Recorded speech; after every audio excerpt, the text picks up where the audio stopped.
sanggul katanya. Emang laki-laki pakai sanggul kan?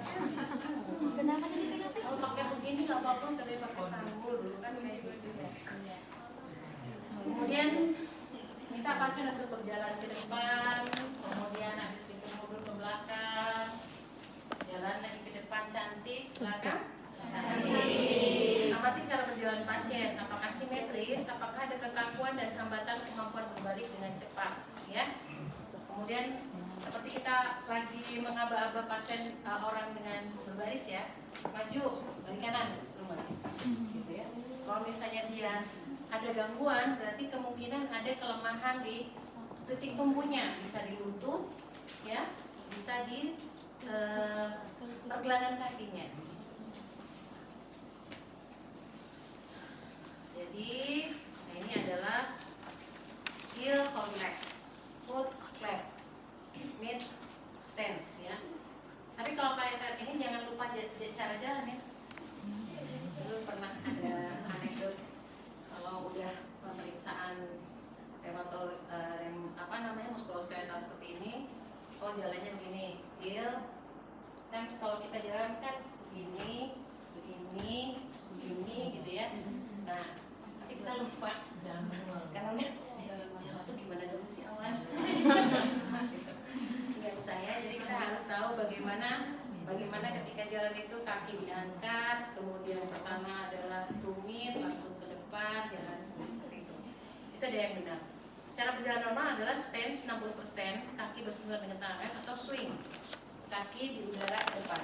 Jadi kalau swing jalannya gini, ya. Kalau stance itu jalannya agak bergesekan dengan tanah. Nah, sekarang kita ke abnormal. Ini adalah jalan normal yang di atas ya. Nah, udah diajarin ya. Dalam bergame, ya, cenderung ke arah kapal. Biasanya adalah adanya kelemahan otot. Nah, ini adalah orang-orang yang suka patah kaki, gitu ya. Tapi datang ke sinse. Nah, jadi artinya kalau orang Sunda bilangnya luhur sebelah, tipis sebelah. Jadi karena dia harusnya sama posisinya, dan ketika dia mengalami patah itu penyembuhannya tidak normal, makanya dia harusnya normalnya kan seperti ini. Makanya kenapa dipasang pen, ya, dipasang pen karena dia tulangnya itu bersatunya seperti ini. Tapi ketika kamu ke sinse dan diurut, itu tulangnya akan begini ya tulangnya. Jadi yang satu lebih pendek, makanya kemudian jalannya begini. Gitu. Jadi ini lumpuh, yang ininya masih tetap di atas karena posisinya tinggi sebelah. Itu ya. Terus ini juga otot gluteusnya juga jadi terganggu di situ karena kebiasaan melakukan gerakan yang sama, ya.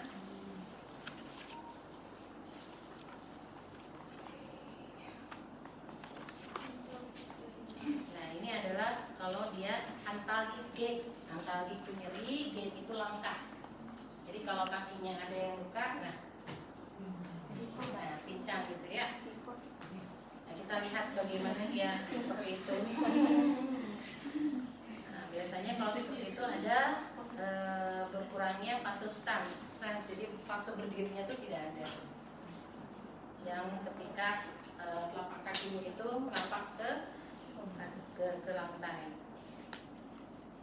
Kemudian mengenai lengan, ya, memperhatikan dan memeriksa lengan atas, lengan bawah, tangan, gerakan sendi, bahu, siku, dan tangan, dan menilai kekuatan otot tangan.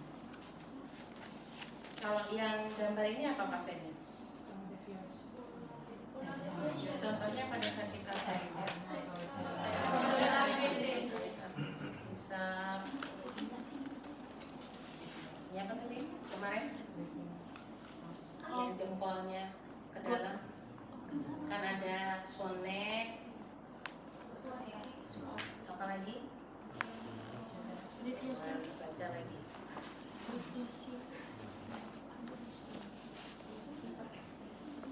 Minta pasien membuka jari tangan, ya, telapak tangan menghadap ke bawah. Ini. Kemudian amati kelainan pada dorsum manus. Dorsum itu punggung, manus itu kaki. Bengkak, deformitas, nodul kita sebutkan. Tidak terdapat bengkak, deformitas atau nodul pada punggung tangan. Kemudian kita lihat kulitnya. Apakah ada bercak seperti psoriasis, adakah kemerahan, ya? Adakah perubahan warna? Itu disebutkan. Misalnya kalau pada kuku, nanti kemudian setelah kulit ada kuku. Raynaud, penyakit Raynaud itu apa?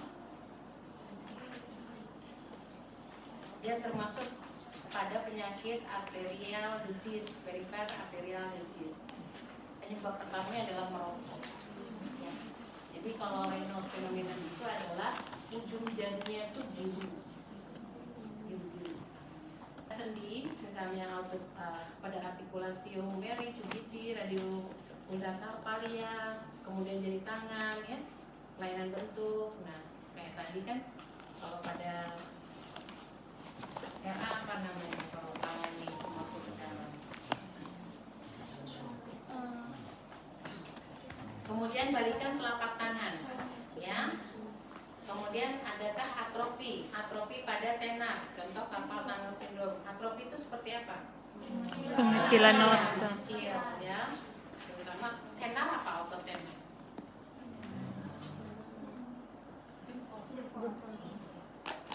Yang mana yang atrofi otot tenar itu? Ada yang tahu?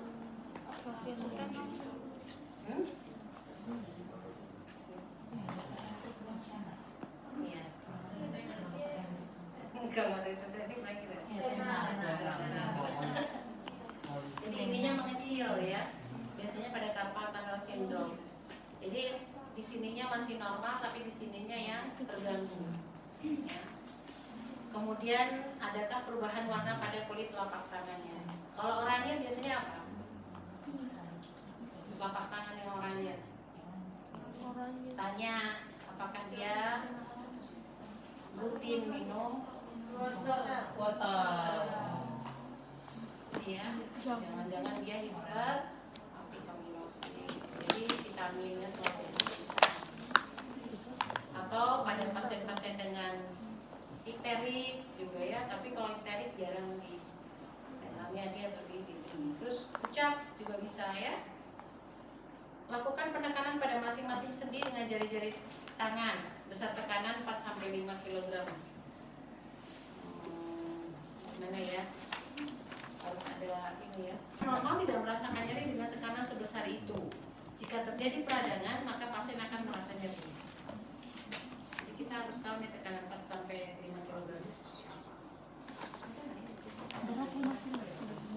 Nggak ada, ya. 4-5 kg tekanannya, oh ini 4-5 kg. Biasanya ditekan gini aja sih. Tekan biasa aja, tekan normal itu namanya 4-5 kg. Ya, tapi kalau misalnya dia tekan gitu, nah, jadi jika terjadi peradangan maka pasien akan merasa nyeri. Dan saya nyeri tangan saya. Ya, apalagi pasien orang dengan apa namanya dengan setir, ya. Minta pasien untuk menyentuh ujung jari-jarinya dengan ibu jari. Oh iya. Ya. Kalau nggak sampai berarti nyeri kan? Misalnya kalau kayak Ini Pak gini. Ibu sentuh. Nah, awalnya gini dulu.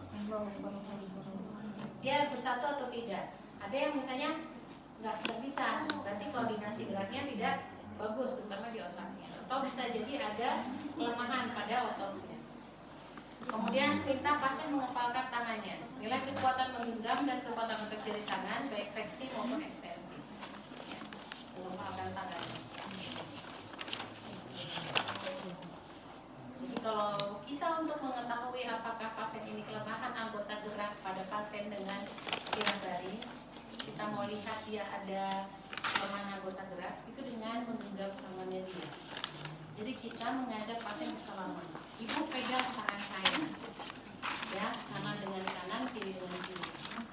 Kemudian kita suruh dia meremas tangan kita, kayak salim ya, salim, tapi remas yang kuat.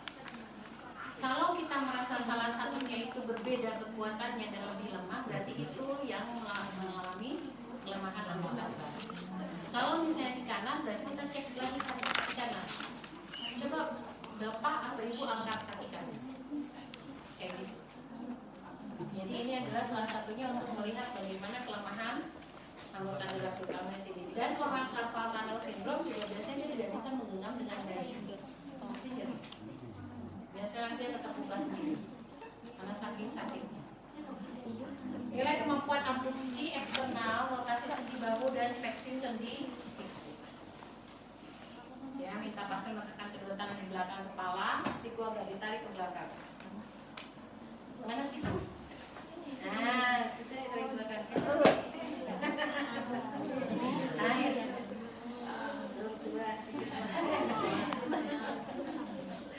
Ini adalah penilaian untuk anggota gerak bagian atas. Ya. Kemudian bagaimana dengan tungkai atau legs? Ya. Memperhatikan dan memeriksa tungkai atas, tungkai bawah, kaki, gerakan sendi panggul, lutut dan kaki, dan menilai kekuatan otot kaki. Minta pasien berbaring terlentang. Amati adanya tanda-tanda keradangan. Bagaimana artikulasi koksinya, genitalopluralis dan jari-jari kakinya. Suruh begini, ya. Telapak kakinya itu dibeginikan, kemudian kakinya disuruh diputar. Sakit nggak Bu di belakang, gitu ya. Di sini sakit atau tidak, gitu ya. Kaki kanan. Kita suruh tekuk, kemudian kita beginikan, suruh keluar, ya. Abduksi sama aduksi, gitu ya. Aduksi dengan aduksi kita suruh keluar sama medial, atau jauh medial.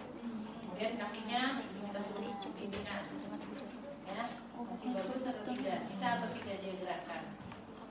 Terus kalau kalian mau tahu pasien ini kelemahan anggota gerak atau tidak, kalian jangan suruh pasien ini menekuk terus disuruh naik ke atas.